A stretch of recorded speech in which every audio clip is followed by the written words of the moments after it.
All right, Casey, I'm so excited that we get to chat today. And the first thing that I wanted to ask you is, how did you get into franchising? Oh, wow. So, having been a career coach for a very long time, and I was working in academics, you always say it's the power of your network.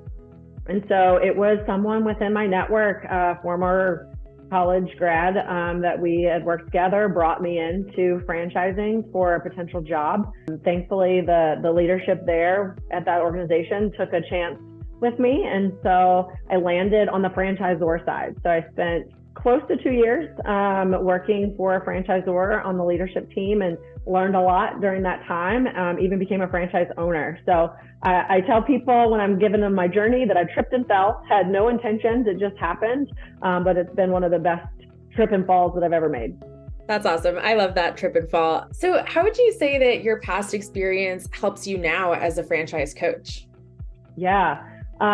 So I've done my stint in the corporate space in sales and marketing. Like I mentioned, I work in the world of academics for almost a decade. But toward the end of that time, I spent 5 years as a career coach working with MBA students. And so a lot of that, I found a passion and a love for helping people find kind of their goals and aspirations. And through that, it really made me think about what's my purpose? How do you find that career that really gives back and lets you live your life that you want?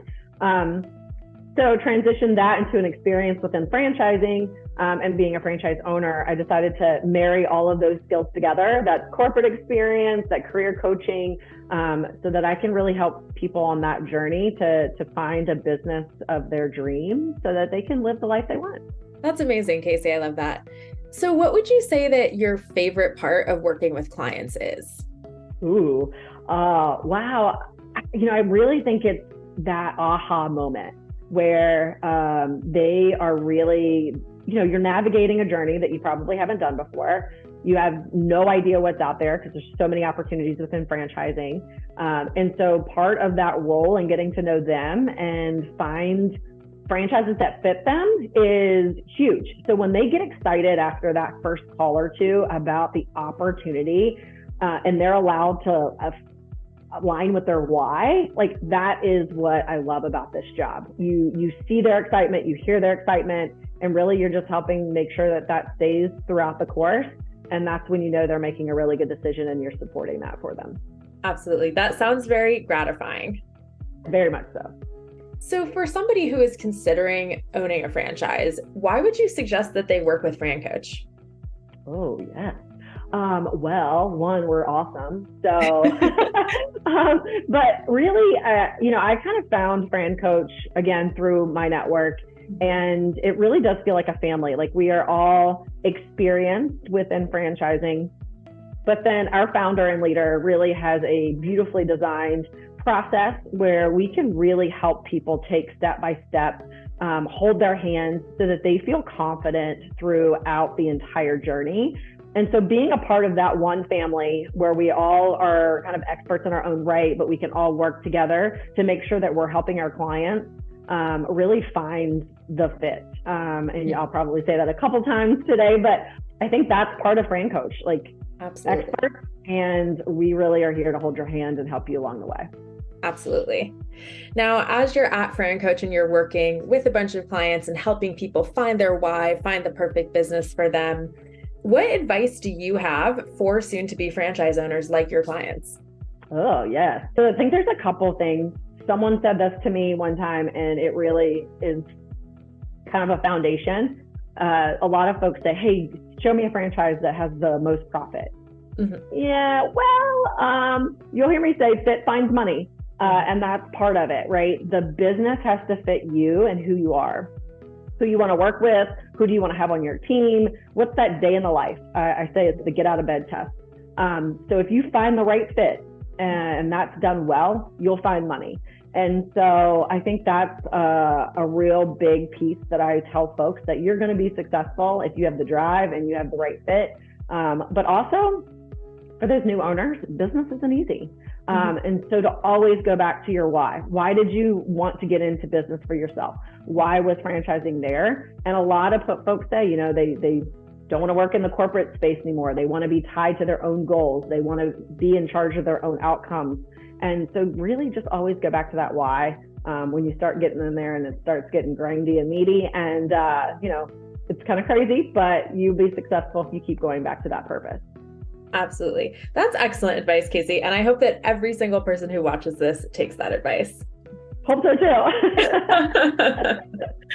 Now, just to give people who are watching a little peek into behind the scenes, Casey, I do have a fun little question for you that has nothing to do with franchising.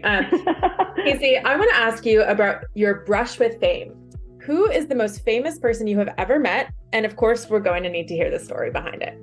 Well, I will tell you a funny story. I was young. I went to a concert one time, and it was Tim McGraw. And my friend and I had seats, and our other friends were sitting up in the lawn. And we just so happened before he came on, we were like, let's go into the lawn, meet with our friends. And on our way back, Tim McGraw was coming down like the middle section to go on stage. And I remember thinking, like, when you see people on TV and they see these like stars and they start crying and acting a fool. Well, I was that person and never thought I would. And so I'm like clamoring over security guards to like try and touch Tim McGraw because he was right there. And we get back to our seats, which I did get to touch him. So like, but get back to our seats and I'm like crying like a schoolgirl of like, So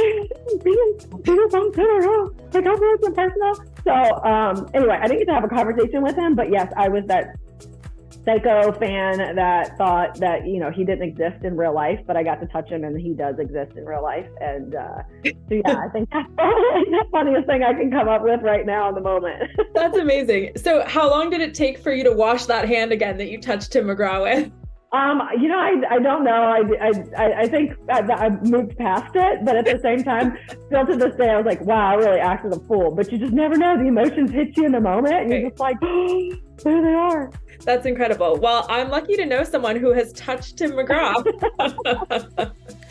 That's perfect, Casey. And then I just have one more for you just for fun, but I would like to know from you, which FranCoacher would you most like to trade hair with?